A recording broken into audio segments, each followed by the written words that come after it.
Hi, it's James here with another Fresh of the Stalls, my second one. Let's see how long I can keep this up for. So I've just been to see Dogfight, just me this time, as I was by myself, didn't have plus one. But nonetheless, going to talk to you about it. There it is, Dogfight. I think I heard a lot about the tweets from the previews, as productions often put out, and had high expectations. I heard some very things. I don't think I was quite prepared for it actually being as good as everyone else has already said it was. Incredibly forceful. That's the one word I comes straight to mind when I think about this production. Really forceful. It has a forceful energy. It's breakneck. It's exhilarating. I hate to use this sort of thing. It's electric because that's a bit of a cliche thing to use, but it kind of is. So I'm going to go with that now until I can find a better analogy for my actual review. Fantastic. So the actual book and the musical itself.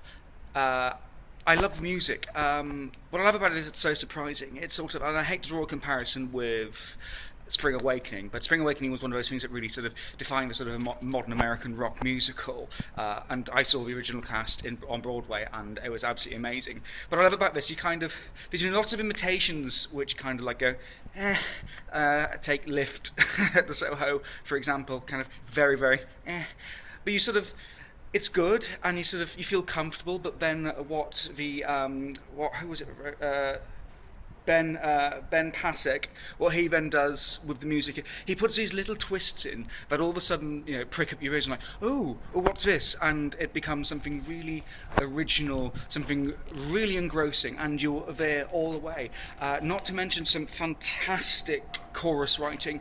The harmonies are absolutely fantastic. Same with the actual music writing as well. Just the sense of orchestration is as original and as trailblazing as the rest of the show. Lyrics as well, really poetic, really witty, really intelligent, really work. There's nothing I could think in the entire lyrics of the show that jarred or felt silly. Everything just was fantastic. Cast, I mean, phenomenal, absolutely phenomenal. Just trying to read the program, I can't remember any of the names. Laura Jane Mathewson playing Rose, as I loved. She managed to come across with such a sweet naivety that when she gets hard done by, it's just heartbreaking, and you're really with her because you can't fail to not like her. She's just so. I just want to pick her up and give her a massive cuddle. But also her singing voice is supreme as well. I mean, I've already shown you that an example of that with the YouTube video that the production released a while back, and it doesn't fail to disappoint here. She's absolutely marvellous. In the lead, Eddie, Jamie Moscato, oh my God, just brilliant. He's a stupendous voice, but not only is his voice really powerful, his interpretation of the songs and how he makes them his own. In the final number, I was in tears. I do tend to cry a little too often at things, but I was really moved. Those are real tears I saw from where I was sitting as well. Just. If he doesn't win an award for anything to do with this, I'll eat my hat, or in this case, my helmet. Still cycling about these days. Oh, there goes my bike. The two leads were absolutely fantastic.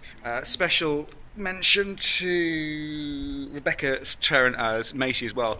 Another absolutely stupendously powerful voice, and again a marvellous interpretation and a marvellous performance as Macy. Really crass, really devil could care, and just fantastic. Everything about this production is great, and the production itself, it's Daniel Torrento again. Everything she touches just turns to gold, and it's no different here. She's taken something, again, like with Titanic, that is underrated, that wasn't as successful as it could be, and she's found something in it and made something from what she's found into something absolutely marvellous. It's a very sparse stage. There's only this wonderful sort of two-tier thing that evokes the Golden Great Bridge, and on the floor then she makes great use of it. Choreography as well, absolutely stunning. As it always is in any of the productions. It was frantic, it was clockwork, it was slick. everything is brilliant. Do have a few criticisms. Sound levels could do with some work. I'm not sure if that's actually to do with the actual them adjusting the levels, or possibly to do with the actual acoustic of the building. I mean, it's basically in an old sort of warehouse place, so you've got a lot of sound sort of bouncing off the bare walls, even though there is some like cloth sheetings and stuff. So I can imagine, and from where I sat, it sounded like we're also hearing everything amped from the band, but also you were getting that natural sound that they're producing as well. Just some of the lower registers, the lower register, and some of the more sort of word busy songs, you kind of lose that. I kind of knew what was going on because I spent a lot of time listening to the original Broadway cast, but I'm thinking if you haven't done that, you might kind of like can't hear what they're singing. So hopefully that will get sorted out within the next few performances. Second criticism is that it does drag a little in the second act, and I tweeted about my concerns about this during the interval, because like, how are we going to keep up the pace? Because it was just like, wow. And it did sag a little, and that's more to do with the actual musical and the writing than anything to do with the production. But still, it was still really sweet, and just such a powerful ending at the end as well. You're still with it. You feel it's not as quick as it was, but you're still with it. Songs are still good. I don't think the songs in the second half mostly are as good as the songs in the first half, but they're still great. And see it. It's Danielle Torrento again has proven that she really is a force not to be reckoned with. Even though this time she has had to leave her usual director, Tom Sutherland, in New York. Pity for him. A little jealous.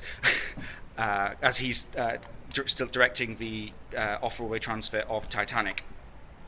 But that hasn't stopped her. I mean, this is probably some of the most powerful and forceful theatre. I'm saying forceful a lot, I know I shouldn't. One of the most powerful and forceful theatre in London, and it should have the West End shaking in their boots, because this is some of the best production and some of the best. Well, it's just brilliant. I'm going to shut up now because I'm running out of things to say, and my train's coming soon. So hopefully, my review will be up in the next day or so.